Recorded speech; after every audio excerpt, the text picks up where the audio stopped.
The Song of the Second, written by Clarice Reiner, illustrated by Kyla, Clarice, Mackenzie, and Jordan.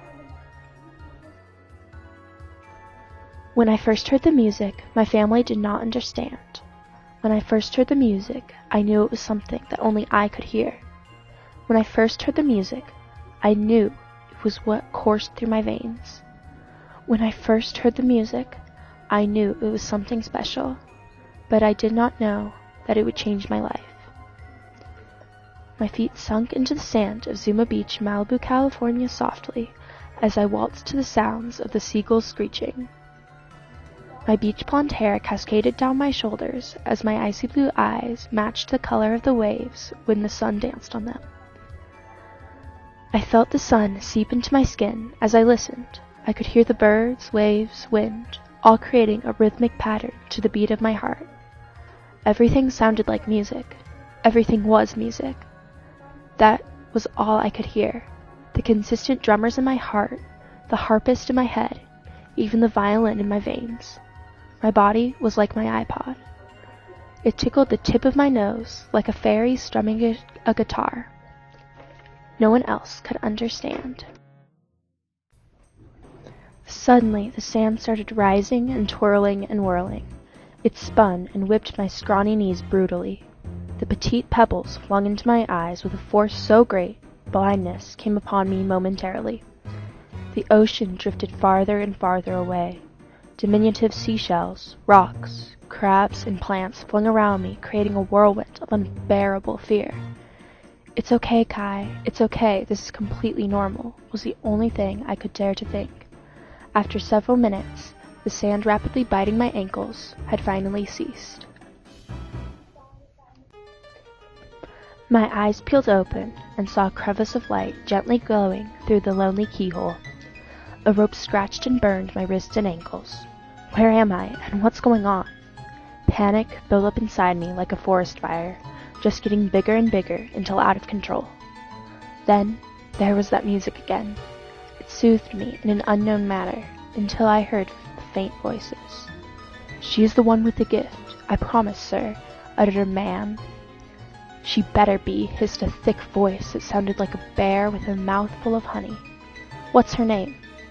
"I do believe her name is Kai Ridgway, female. She is 5'8", with AB positive blood and blonde hair, blue eyes, and is 13 years old." I gasped. How could they know so much about me? "She must be awake." They sauntered in, and my first instinct was to play like I was asleep. My long willowy arms went limp as his fingers glided across my scalp. Fear. That is all I knew right then. I couldn't hear the music. "We know you have the gift," whispered a fat man with a thick voice. Then I made a fatal mistake. My eyes fluttered open, and I clearly prompted in a sassy tone, "Who do you think you are? I don't even know what this gift is. You better take me home right this instant." My mom always told me that my mouth would get me in trouble one day, but this is the first time I realized that she was right. "You can hear the music," he whispered. Then there was that moment of realization. He wanted the drummer in my heart, the harpist in my head, and the violin in my veins. That was the gift, the one thing that no one ever understood. How every small sound to me was music. The magic that this man already possessed swam toward me and tried to get inside my head and soul. Then I did the only thing that I knew how to do. I used my music. My heart was drumming and my head was plucking those strings. My mouth glided open and out came a song. The song went up and down. The notes fluttered like butterflies, trudged like ogres, or they were as dark as an underground cave.